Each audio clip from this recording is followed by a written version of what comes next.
Hey guys, welcome back to my channel. So today I'm going to share my experience in Bali, especially about how we, including me and my Canadian friend, got pickpocketed in Bali.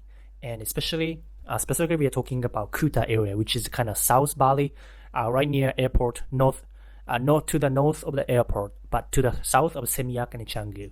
So the Kuta is one of the most touristy area in Bali, right next to the airport area, and a lot of nightlife, like nightclubs. Sky Garden was closed because apparently the owner didn't pay the tax for about 1 million or something, so police shut down. So Sky Garden is closed right now, but anyways, like Lexi and other clubs or bars, and also a whole bunch of bars on the street, pretty narrow street. It's a two-way streets, but pretty narrow. So that's a Kuta area, and people say this is the most touristy area. And a lot of pickpockets, also bag snatching, robbery happens in Kuta. And this is one of the things that happened to my friend as well. So I wanted to share. So what happened was that we arrived in Bali, and then we went out after dinner to a nightclub, Lexi, which was okay, right? And then we came out, and then we went to another one across the street. And then when the club was closing around probably 3 or 4 a.m., right, we walked out. We were pretty much the only customers in the bar club. And the only other people were those like freelancers, aka freelancers, right? And then we walked out, and there are a whole bunch of guys like standing just by the stairs, down the stairs, right next to right outside, right? And they're like local Indonesian guys, and then they come up to you once we walked out, telling us like, hey, taxi, transportation, taxi. And they don't have any bikes, but they're just standing there asking us for taxi. Obviously, we are not going to take those taxis because it's one and dangerous thing to do, to take a local taxi without the app like Grab or Gojek. So make sure to use those apps so that you know who is the driver. And also, if something happens, you can report to somebody, authority, through the app, because app has probably identity verification process. Whereas if you just hop on a bike with a local guy, you don't know who the guy is, and also you don't know where he's gonna take you to, and also you don't know if he's gonna overcharge you for the price. But anyway, so we said like no, blah blah blah. But I think the mistake was that we kind of smiled at them, and that was a probably sign indicator that we unintentionally gave to them that it is okay to come nearby us. So once they saw us smiling, one guy started approaching and also persisting on us, basically telling us like taxi, boss, taxi. And then whole other guys, like 3 to 5 guys, also came up around us, and I said like no, right?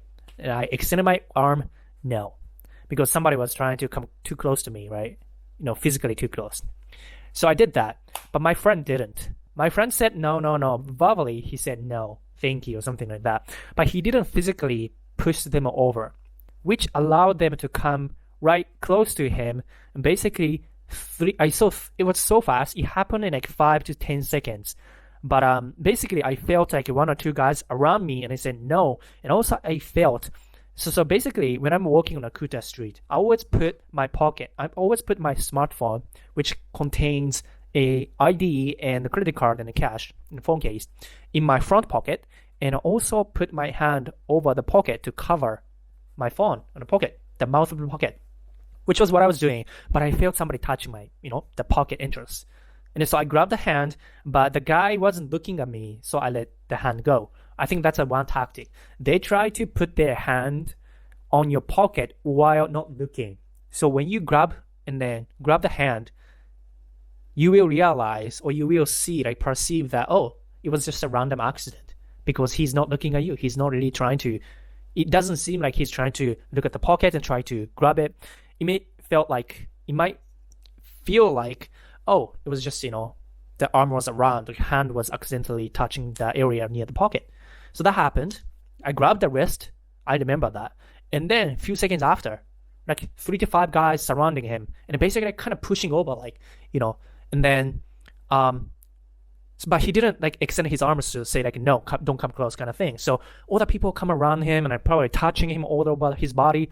And so looking back in hindsight, how they did it, one of the tactics is multiple guys, not just one, but 2, 3, 5 people touching a person at the same time simultaneously, so that he cannot rely on his sensory feeling in one location. Because if so many people touching him, the body, right? So 5 people times 2 hands, 10 hands touching his whole body, right? Maybe back, shoulder, chest, and then also, stomach, and also pocket. One of them is going to be obviously pocket to pickpocket. So that's what happened to him. It was so fast. I can't quite remember how it happened. It was like a few seconds, like 2 to 5 seconds. It was like people surrounding himself and then pushing him over, and somehow, after 3 seconds, it was like, oh my God, what is happening, right? It's like kind of stormy, like a storm going by. It was like, orbiting guys around him, and I was like, oh my God, he's like being pushed over. That's how I remember. He's like being pushed over. Like, it's kind of like, it's kind of opposite about how cockroaches run away. So if you rewind cockroaches running away, it's rewinding, so cockroaches are going back, right? Going back to the center of the food. It was kind of like that. All the people orbiting around him, so sudden, super fast. And 3 seconds, I was like, oh my God, he's kind of getting stuck in the middle of the, whole bunch of guys. That's what I felt. 3 seconds. And I was like, I don't know. This is not good, because he's outnumbered by 3 to 5 guys. Even if he's like 175 centimeter, and Indonesian guys are shorter. But when it comes to like a number, outnumbering is one of the tactics, right? So it's like 5 people, and he cannot focus on like who and where, because so many eyes and so many hands, 10 hands maximum, right? 5 people, 10 hands. 3 to 5 seconds after, it was like, oh my God, because, I cannot do anything because it's too dangerous for me to, go, grab him. I need to also worry about my safety, because, I was always worried that, somebody from the behind can come grab my pocket or something like that, right? But anyways, 3 to 5 seconds after, he realized that his phone in the pocket is gone. And he's like, who took my phone? And then so he checked 3 guys' body, pockets, and then bag, and then he searched his phone for like 3 to 5 guys, and he also raised his voice, and he also called security, because he was right next to the entrance of the nightclub we just came out. So it was like his security, and he was also screaming, yelling, kind of to try to intimidate those local guys, like, who took my phone? Right? At this point, I was like, oh my God, what is happening, right? Because so many guys surrounding us. It was like making a scene, and we were only 2 people versus like 7 people maybe. And he called me, like he told me, like he asked me like, hey, Sashi, help me out here. And I couldn't do much on the spot.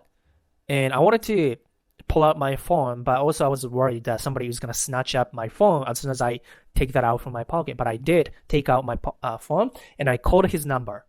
Because I think I realized at that point, like, it was super quick judgment, but I think that was the only thing that I can do, right, to make a call, ring the phone, or maybe a phone is gonna vibrate, and so that hopefully I can hear, ringing noise from somebody. And so that's what I did. 5-10 seconds later, I don't know where, but so nothing, like I couldn't hear any sound, right? I thought it was over. 5 seconds, 10 seconds, looking around, moving around, but not too much, too farther. And then, apparently, some guy told him and my friend, hey, is this your phone? Right next to the tire on the car, right on the ground. And then he picked it up, and it was phone, and then it was over. So he, luckily, he got back his phone, which was sitting on the ground somehow. And in hindsight, I don't know if the phone was really on the ground in the first place, but I remember when 3 to 5 guys surrounded him in 2 to 3 seconds, it was also like those guys surrounding him was like raising voice, making noise as well, like boss, taxi, and also pushing him, right? So you cannot, it's a chaos. And at that point, I heard a phone like being like I heard the sound like pretty much like a phone dropping on the ground, right, with a speed. So it's not like a drop, but it was like with this angle on the ground. And so initially he looked at he searched the ground because we heard the sound of phone on the ground. But he couldn't find it, so he started searching those guys.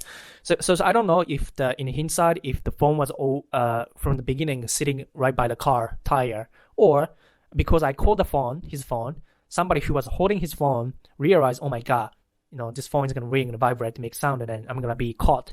So he maybe secretly just left the phone on the ground, and he pretended like, oh, I found your phone on the ground. Is this yours? I don't know. But that's what happened. Almost got pickpocketed. My friend almost got pickpocketed, and we were aware of that kind of pickpocketing, bag snatching, and I told him, and he also read the articles beforehand, so we're kind of being cautious about it. I wasn't intoxicated. I don't drink. He took shots, but he wasn't intoxicated or anything whatsoever. But anyway, so we were with two guys, not too skinny or slim. He's 175. I'm small figure, but I'm not skinny or slim, frail kind of physique. I'm working out. So definitely bigger than local guys. So definitely we weren't one of those typical super vulnerable looking guys. And of course, so if we were girls, you can imagine what could have happened. It could have been much, much easier, right? Easier targets. So that's what happened. People almost pickpocket, even if we were cautious. But we didn't know, until after we kind of did a debrief, and I thought about it, and then slept over, and the next morning I talked to him like, hey, maybe because, we were aware of that kind of thing, bag snatching. So we always being careful about walking the street, because I know bag snatching happens from the guy who's riding on a bike from the behind. From the behind, they can snatch up your bag or phone. So I was always putting my hand in the pocket, covering my phone. But what I wasn't prepared for, what we weren't aware of, was that those pickpocketing happens.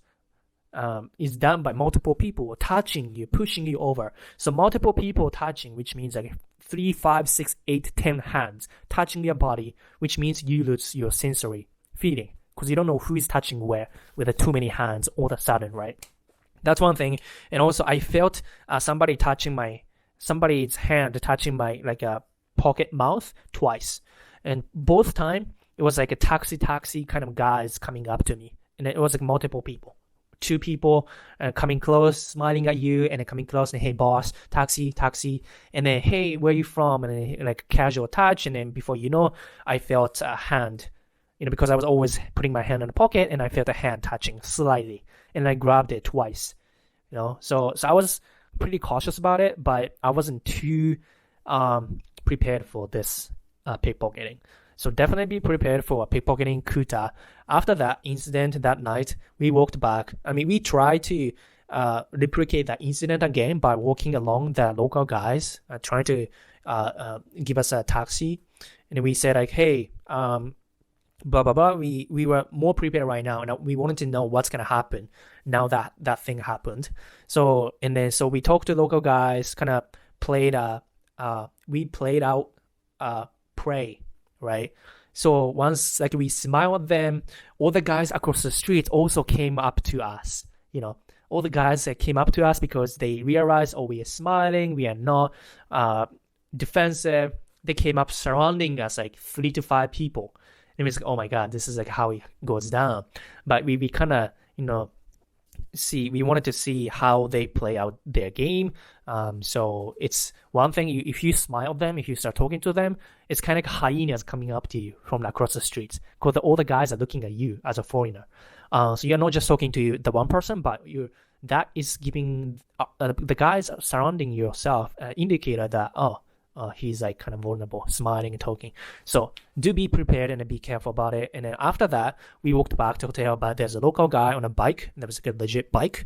So my friend talked to him like, hey, like this is what happened right now. Is this a kind of normal thing in Kuta? And the local biker told us, yes, it is super dangerous in the Kuta area, and then even local guys are scared about this pickpocketing, bag snatching. It's too dangerous, even for local guys. But they said usually those bag snatchers and pickpocketers don't target local guys, because obviously foreigners have more money, right? But anyway, so that's what happened. And then he told us that a few days ago, like a foreigner walking on the street, probably nighttime, got her bag or his bag snatched up by guy who's riding bike from the behind with a knife. So the guy on the bike tried to cut the strap shoulder strapped by a knife. And what happened was that the target, the victim, also got his hand or finger cut by the knife. So that's pretty dangerous scary to hear, right? So that's what happened, and that's our experience. Almost got pickpocketed in Bali, Kuta area. And obviously, Seminyak is much safer. Canggu is much safer. That's what local guys told us. And I stayed in Seminyak and also Canggu. It's a little bit, safer vibe. But Kuta is where a lot of local guys, if you walk on the street, that night street, they're gonna try to sell you drugs like mushroom, weed, marijuana, boss, taxi, mushroom. That's what I heard first time. First thing that I heard in Kuta when I was walking on the street. So be careful in Kuta. Super dangerous, especially at nighttime. Even if you're a guy, even if you're trained and jacked and if you think you're athletic, you cannot win against outnumbered people like 3 to 5 people because they come at you with a facade, super friendly facade. So be super careful about it. And so that's it. So thank you guys for watching. If you have any experience, something to share, then do in the comment below. So thank you guys for watching. Next video, I'm going to talk about scam. Almost got scammed in Bali by taxi. So stay tuned for that. See you guys next time. Bye-bye.